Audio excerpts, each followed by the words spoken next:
আমি একটা ছোট মানুষ একটা বড় প্রশ্ন করি। আমার এই বড় প্রশ্নটা হলো, অন্তর্বর্তীকালীন সরকারের প্রধান উপদেষ্টা ডক্টর মোহাম্মদ ইউনূস তিনি কি সরকারি দায়িত্বে স্থায়ী হতে চাচ্ছেন? মানে উনি কি অনেক দিন ধরে সরকারের বিভিন্ন গুরুত্বপূর্ণ যে দায়িত্বগুলোতে উনি আছেন, এরকম কোনো একটা দায়িত্বে দীর্ঘদিন মন্তব্য অথবা আমৃত্যু থাকার একটা আকাঙ্ক্ষা মনের মধ্যে লালন করছেন? আপনারা হয়তো বলবেন এ ধরনের প্রশ্ন কেন করছি।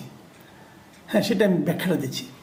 বেশ কিছুদিন আগের কথা, ধরেন মাস 3 হবে, যখন বাজার ব্যবস্থা ভালো চলছিল না, মানুষের নানা রকম অভাব অভিযোগ খুব তীব্র হয়ে দেখা দিয়েছিল, তখন আমার সঙ্গে গ্রামীণে দীর্ঘদিন কাজ করেছেন, দীর্ঘদিন ধরে কাজ করেন এমন একজন উচ্চ পর্যায়ের মানে ব্যক্তির সঙ্গে আমার একটু কথা হচ্ছিল।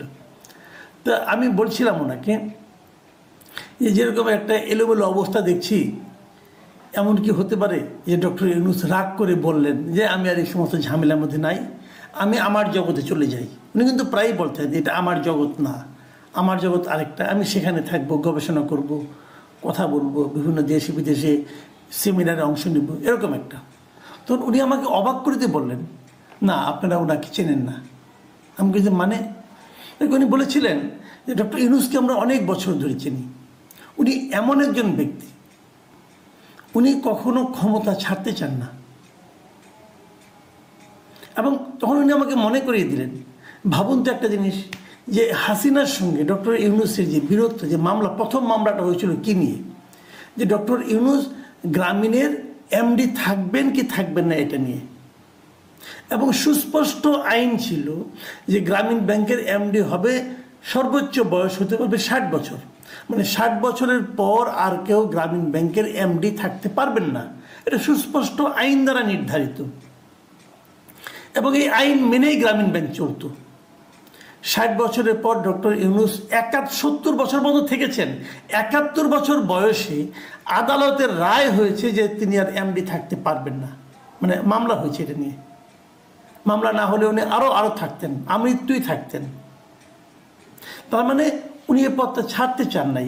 মামলা রায় হওয়ার পর উনি কিন্তু এটা নিয়ে আপিল করেছেন, উচ্চ আদালতে গেছেন, মানে উনি ছাড়তে চান না, সেখানে উনি হেরেছেন। তারপর ওনাকে, এখন আপনি বলবেন যে ঠিক আছে আওয়ামী লীগের এই আদালত ছিল, অমুক ছিল, সব মানতে রাজি আছি। ভাই 60 বছর আর 71 বছরের পার্থক্যটা তো বুঝি আমরা। আমি তখন না খুব বিস্মিত হয়েছিলাম যে ওনার লেভেলের একজন লোক একটা ব্যাংকের এমডি থাকার জন্য এতটা কেন ব্যাকুল হয়ে পড়ছেন। ওনার তো কোনো প্রয়োজন ছিল না। ব্যাখ্যা বুঝিনি, যা হোক এই ব্যাখ্যা শুনলাম, আমি শোনার পর অবাকই হয়েছিলাম যে তাই তো, উনি কিছু ছাড়তে চান না। উনি গ্রামীণ ব্যাংকে থাকার পর অনেকগুলি উনি কিন্তু সহযোগী প্রতিষ্ঠান করেছেন, অমুক ট্রাস্ট তমুক ট্রাস্ট, অনেক কিছু করেছেন।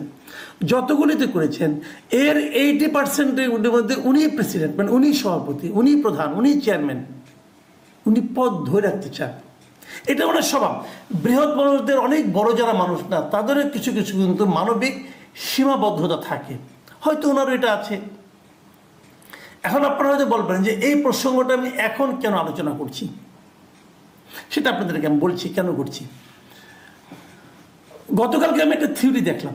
থিওরি কি, এই সময়ে অনলাইনে ইউটিউবে সবচেয়ে প্রভাবশালী যে ব্যক্তি, মানে আমি যেটা দেখি বাংলাদেশের জন্য আর কি, ইনি হলেন মিস্টার পিনাকি ভট্টাচার্য। অসম্ভব জ্ঞানী মানুষ, প্রচুর পড়াশোনা করেন, প্রচুর অশ্লীল কথাবার্তাও বলেন। ওনার বহুবিধ প্রতিভা, বহুমুখী প্রতিভা। যাক, ওনার সঙ্গে আমার একটা বিরোধ তৈরি হয়েছে। উনি আমার বিরুদ্ধে নানা ধরনের আলটিমেটাম দিয়েছেন, হয়তো আগামীতে আরও অনেক কিছু করবেন, সেটা ওনার ব্যাপার। আমার মতো ক্ষুদ্র লোক কেন ওনাকে বিরক্ত করছে আমি বুঝতে পারি না। আমার দ্বারা কেন উনি ক্ষতিগ্রস্ত হচ্ছেন বলে মনে করছেন, অথবা ওনার মানহানি আমি করতে পেরেছি মনে করেন। সারাদিন কিন্তু দেশের সমস্ত লোকের মানহানি উনি করছেন, গালাগালি করছেন। তার মধ্যে এসে নিয়ে আমি কীভাবে ওনার মানহানি করলাম বুঝতে পারলাম না। যাই হোক, হতে পারে, এটা নিয়ে পরে আমি দেখবো, ওইটা নিয়ে আলোচনা না। কিন্তু কালকে উনি একটা চমৎকার ভিডিওটা আমার ভালো লাগছে, সত্যি কথা বলি। আমি বটম লাইন ভিডিওটা আমি মন দিয়ে দেখেছি, আমার ভালো লেগেছে।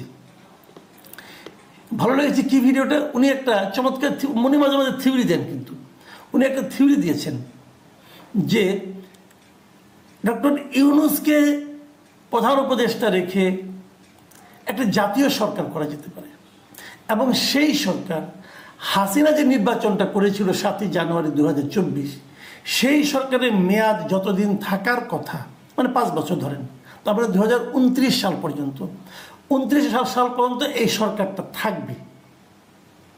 তাহলে 29 সাল পর্যন্ত কে থাকবে সরকার প্রধান? ডক্টর ইউনূস। 29 সাল পর্যন্ত, যদি 29 সাল পর্যন্ত উনি থাকেন, তাহলে যে জিনিসটা হবে, তখন ওইখানে একটা জাতীয় সরকারের মতো হবে, এবং সেই সরকারের উপপ্রধান উপদেষ্টা হবেন তারেক রহমান। এবং তারপর বর্তমান যে উপদেষ্টা পরিষদ আছে, এই উপদেষ্টা পরিষদে যারা খুব ভালো করছেন তাদেরকে রাখা হবে, বাকিদেরকে বিদায় করে দেওয়া হবে। এবং উপদেষ্টা পরিষদে বিভিন্ন পলিটিক্যাল পার্টির প্রতিনিধিরা ঢুকবে, কেবল আওয়ামী লীগ এবং ওই ফ্যাসিবাদী যারা দোষর ছিল তারা বাদ দিয়ে ঢুকবে। এই সরকার 2029 সাল পর্যন্ত রান করবে।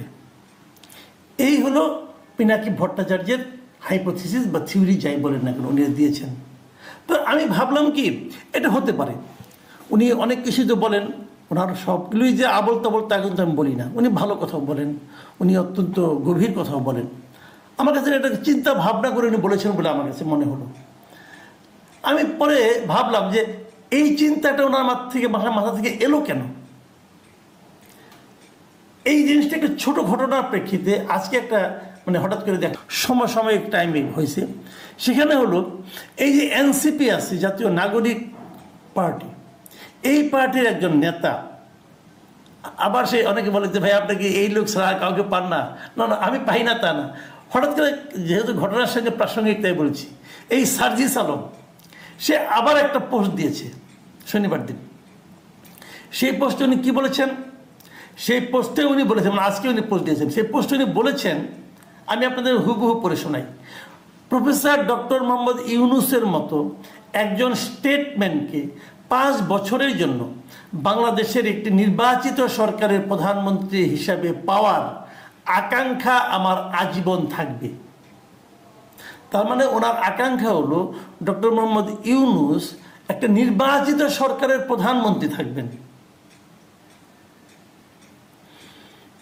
এইরকম একটা আকাঙ্ক্ষা সার্জিস আলমের আজীবন থাকবে। তো এই দুটোর কথা আমি একদিকে ওনার কথা বললাম, আরেকদিকে ইনার কথা বললাম। এই দুটো থেকে আপনি কি বুঝতে পারছেন?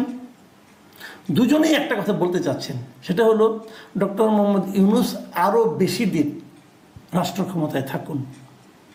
এটা নিয়ে আমার কোনো আপত্তি নাই, থাকতেই পারেন। এটা নিয়ে আমার দুঃখ পাওয়ার কিছু নাই, আনন্দিত হওয়ার কিছু নাই, উনি থাকতেই পারেন। আমার বক্তব্যটা হলো একই সময়ে একই ধরনের দুই জায়গা থেকে একই ব্যক্তিকে নিয়ে দুইটা আকাঙ্ক্ষা, একই রকম আকাঙ্ক্ষা যে এলো, এটা কি কেবলই কাকতালীয়?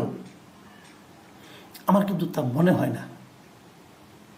আমার কেন যেন মনে হয় দুজনই এই ব্যাপারে এই ধরনের আকাঙ্ক্ষা প্রকাশের আগে ডক্টর ইউনূসের সঙ্গে কথা বলে নিয়েছেন। এখন আপনি তো বলবেন উনি কিভাবে থাকবেন, উনি তো কোনো পার্টি করেন নাই। এটাও কিন্তু আমি মনে করি ঠিক না। উনি পার্টি করেছেন। এই ছাত্র যে দলটা, এটা আসলে ওনার পার্টি। উনি মানুন অথবা উনি বলুন অথবা না বলুন, যাই করুন, আমি মনে করি এটা ওনার পার্টি। কেন মনে করি সেটাও বলি। এদেরকে উনি উৎসাহ দিয়ে পার্টিটা করিয়েছেন, এবং এই পার্টির নামকরণটাও উনি যে আগে একটা পার্টি করতে চেয়েছিলেন, যেটা মিসক্যারেজ হয়ে গিয়েছিল অনেক আগে, সেই পার্টির নামের সঙ্গে এই পার্টির নামের অনেক মিল আছে।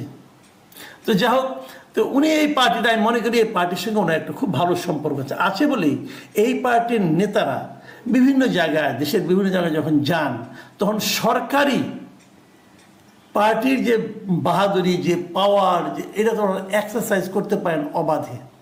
প্রশাসনও তাদেরকে সেটা করতে দেয়, এবং এই ছাত্রদের দুজন প্রতিনিধি সরকারের মধ্যেও আছেন। তো সব মিলে এটা মনে করি ওনার পার্টি। তাহলে বলবেন যে উনি তো ইলেকশন না করলে উনি কীভাবে প্রধানমন্ত্রী হবেন, সেটাও হতে পারেন, কোনো সমস্যা নেই। যদি ইলেকশনে কোনোভাবে এদেরকে পাশ করিয়ে আনা যায়, তো ডক্টর ইউনূসকে প্রধানমন্ত্রী বানানোই যাবে। বলবেন উনি তো ইলেক্টেড না, হ্যাঁ, তারপরে উনি একটা উপনির্বাচন দিয়ে ইলেক্টেড হয়ে যাবেন। চাইলে সবই হয়। আমার এটাই মনে হচ্ছে সে ধরনের একটা লক্ষ্যের দিকে হয়তো উনি যাচ্ছেন। অথবা এমনও হতে পারে উনি হয়তো একটা অ্যারেঞ্জমেন্টে যাবেন সবার সঙ্গে, যে পরবর্তী সময়ে যারাই নির্বাচিত হন না কেন তাদের সঙ্গে বলবেন যে তোমরা নির্বাচিত হলে ডক্টর ইউনূসকে প্রেসিডেন্ট বানাও। তাও হতে পারে, এটা আমরা আগেও দেখেছি। আওয়ামী লীগ তো শাহাবুদ্দিন আহমেদকে প্রেসিডেন্ট বানিয়েছিল। উনি একসময় ওই সর্বদলীয় একটা এই সরকারের সবার মানে মতে নির্দলীয় একটা সরকারের উনি প্রধান ছিলেন।